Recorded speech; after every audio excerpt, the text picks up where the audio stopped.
쇼펜하우어는 18세기 말 독일의 철학자로 삶의 본질을 냉철하게 바라본 사상가입니다.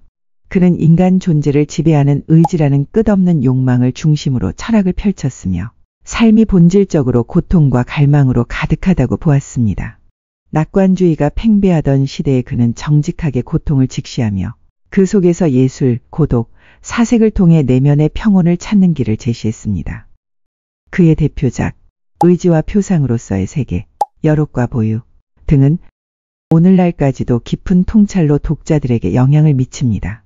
이러한 쇼펜하우어의 철학을 집약적으로 담아낸 책이 바로 쇼펜하우어의 인생 수업입니다.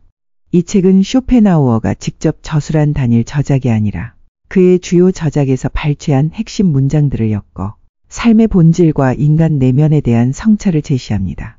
단순히 지식을 전달하는 데 그치지 않고 고통과 욕망 속에서 어떻게 살아가야 할지에 대한 구체적인 태도와 마음가짐을 가르칩니다. 그렇다면 쇼펜하우어가 우리에게 전하는 이 인생 수업의 핵심은 무엇일까? 그는 삶의 고통을 직시하며 그 속에서 자유와 평온을 찾는 길을 5가지 가르침으로 제시합니다. 삶의 본질을 인정하고 기대와 비교를 내려놓으며 고독을 받아들이고 삶을 가볍게 품는 태도. 이 5가지 주제는 단순한 철학이 아니라 우리 삶을 더 깊고 단단하게 만드는 실천의 지침입니다. 이제 이 5가지 수업을 하나씩 들여다보겠습니다. 첫 번째, 삶은 고통이다. 삶은 왜 이렇게 버거울까? 무언가를 간절히 원하지만 막상 손에 넣으면 금세 시들어버리고 잠시 기뻐하다가도 다시 불안해지는 마음. 쇼펜하우어는 이 반복되는 감정의 흐름을 한마디로 정리합니다. 삶은 고통이다. 이 말은 단순한 비관이 아니라 인간 존재의 본질을 정직하게 바라본 철학적 선언입니다. 우리가 살아있는 한 우리는 끊임없이 원한다. 원하는 것이 채워지지 않으면 괴롭고 채워져도 그 만족은 오래가지 않습니다.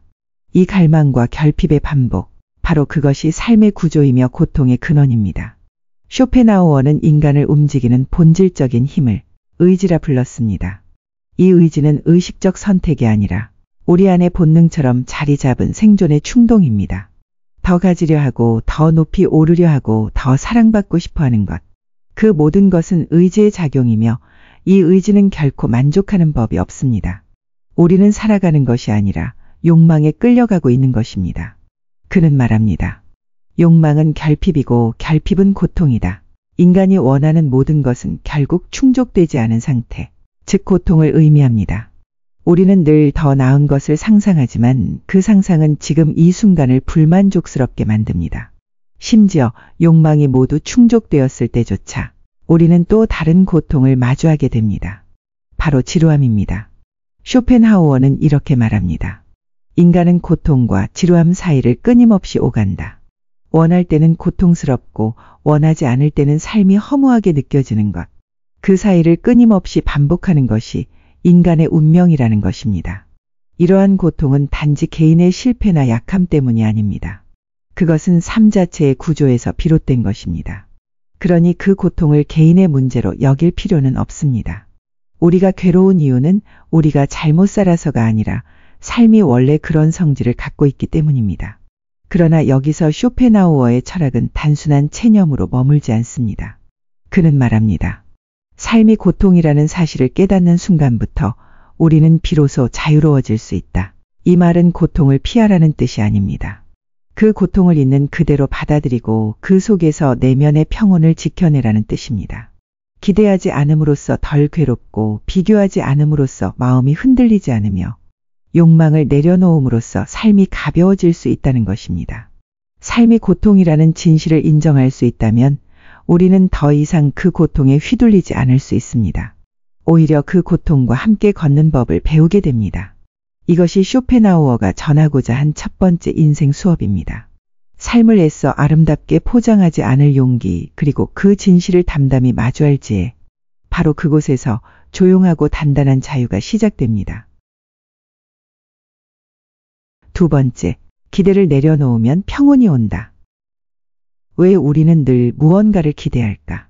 더 나은 삶, 더 큰 성공, 더 깊은 사랑. 그 기대는 희망처럼 보이지만 마음을 무겁게 만드는 족쇄가 된다. 쇼펜하우어는 단언한다. 기대는 고통의 씨앗이다. 인간은 끊임없이 더 나은 것을 꿈꾼다. SNS에서 보이는 완벽한 삶, 이루고 싶은 목표, 되고 싶은 모습. 그러나 그 기대는 지금 이 순간을 불만족스럽게 만든다. 우리가 원하는 것은 늘 부족하고 채워져도 또 다른 갈망이 고개를 든다. 쇼펜하우어는 말한다. 희망은 결핍의 또 다른 이름이고 결핍은 고통이다. 기대는 현실을 있는 그대로 보지 못하게 하고 우리를 끝없는 비교와 불안 속으로 몰아넣는다. 기대가 채워지지 않으면 우리는 실망한다. 그렇게 달려온 성공, 관계, 성취가 손에 들어와도 잠시뿐이다. 곧 허무와 지루함이 찾아온다. 삶은 고통과 허무 사이를 오가는 시소와 같다. 우리가 괴로운 이유는 현실이 아니라 현실에 더 씌운 우리의 기대 때문이다. 남들과 비교하고 이래야 한다는 틀에 스스로를 가두며 우리는 점점 더 무거운 마음을 짊어진다. 그러나 쇼펜하우어는 길을 제시한다. 기대를 내려놓아라. 그러면 삶이 있는 그대로 보인다. 기대를 버리는 것은 포기나 무기력이 아니다. 오히려 지금 이 순간을 온전히 마주할 용기다. 비교하지 않고 조급함에 휘둘리지 않고 삶의 흐름을 있는 그대로 받아들이는 것. 그 순간 마음은 가벼워지고 평온이 찾아온다. 그는 묻는다. 너는 정말로 너의 삶을 살고 있는가? 기대라는 짐을 내려놓을 때 우리는 비로소 내가 가진 것, 내가 있는 곳을 감사히 느낀다. 실망도 조바심도 부족함도 사라진다. 삶을 더 바라지 않을 때 오히려 더 많은 것이 보인다.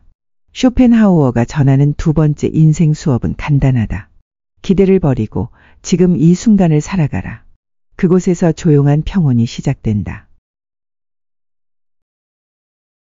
세 번째, 비교를 멈추면 나를 찾는다. 왜 우리는 늘 남과 비교할까? 동료의 성공, 이웃의 행복, 그 모든 것이 내 삶을 초라하게 만든다. 쇼펜하우어는 단호하다. 비교는 불행의 문을 연다. 비교는 객관적인 사실이 아니다. 남보다 못하다는 생각은 우리의 마음이 만들어낸 덫이다.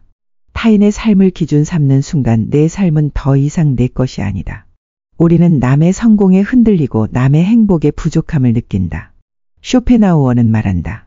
어리석은 자는 타인을 보고 자신을 재단하지만 지혜로운 자는 자신만을 바라본다. 비교는 내면의 자유를 빼앗고 끝없는 불안으로 우리를 몰아넣는다. 비교는 두 얼굴의 고통을 낳는다. 하나는 열등감, 다른 하나는 우월감이다. 열등감은 자존을 갉아먹고 우월감은 불안한 만족을 준다. 내가 더 낫다는 기쁨은 잠시뿐, 곧 더 나은 누군가가 나타날까 두려워진다. 비교로 얻은 기쁨은 모래성과 같아 언제든 무너진다. 우리는 타인의 삶을 바라보며 스스로를 잃어간다. 그러나 쇼펜하우어는 길을 제시한다. 비교를 멈춰라. 그러면 내 삶이 보인다. 비교를 멈추는 것은 세상과 단절하라는 말이 아니다. 오히려 자기 자신에게 귀 기울이는 일이다. 타인의 기준이 아닌 내 안의 질서를 따르는 것. 그는 말한다. 진정한 부유함은 더 많이 가지는 데 있지 않고 덜 바라는 데 있다. 남을 부러워하지 않고 내 삶에 집중할 때 비로소 평온이 온다. 고독 속에서 자신을 마주하라.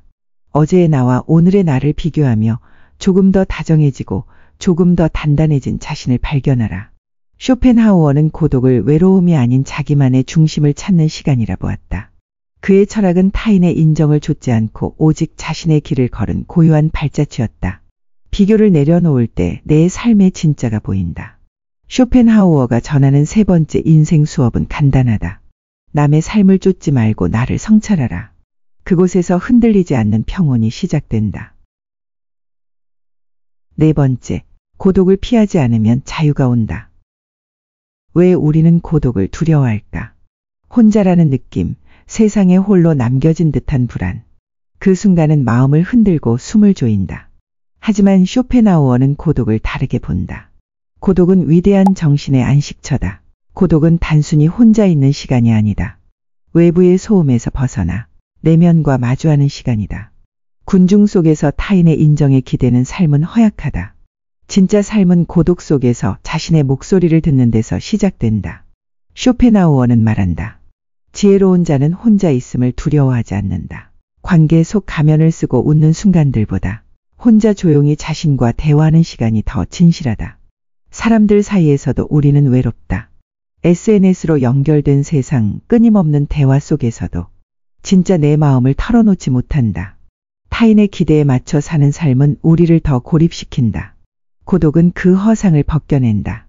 혼자일 때 비로소 내가 무엇을 원하는지, 무엇에 휘둘렸는지 보인다. 고독은 성숙의 통로다. 자신의 생각을 가다듬고 내면의 중심을 찾는 시간. 쇼펜하우어는 고독을 부끄러워하지 않았다. 책을 읽고 사색하고 조용히 걷는 시간을 그는 보물처럼 여겼다. 그는 말한다. 혼자 있을 때조차 불편하다면 너는 아직 너 자신과 친구가 아니다. 고독은 외로움이 아니라 자기와 깊이 연결되는 길이다. 고독 속에서 우리는 흔들리지 않는 힘을 얻는다.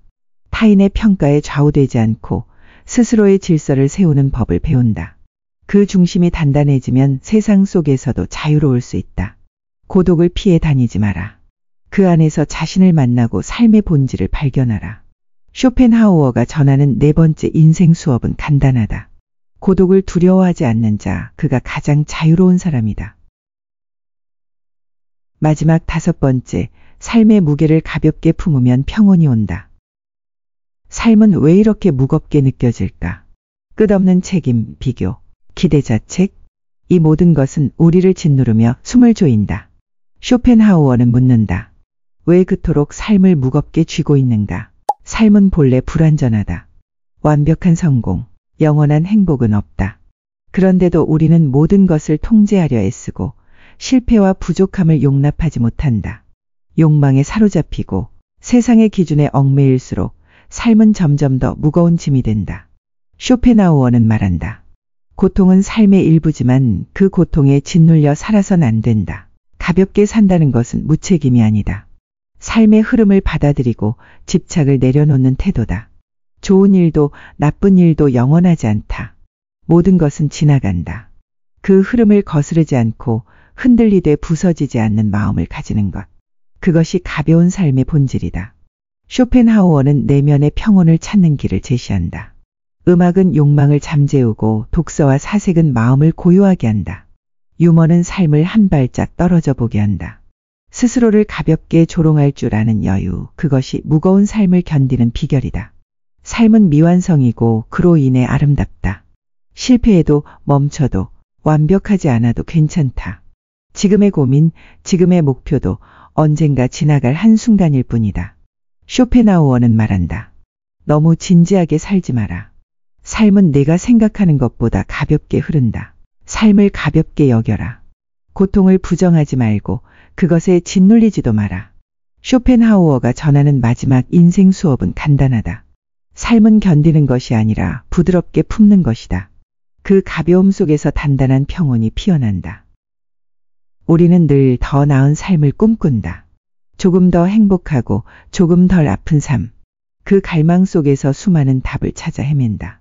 쇼펜하우어는 다른 길을 제시한다. 더 많이 가지려는 삶이 아닌 덜 바라는 삶. 미래를 좇는 삶이 아닌 지금 이 순간을 있는 그대로 품는 삶. 그는 말한다. 삶은 고통으로 가득하지만 그 고통을 직시할 때 자유가 시작된다. 기대를 내려놓고 비교를 멈추고 고독을 두려워하지 않으며 삶의 무게를 가볍게 여길 때 우리는 남의 삶이 아닌 나만의 중심으로 돌아온다. 이것이 쇼펜하우어의 인생 수업 이 전하는 철학이다.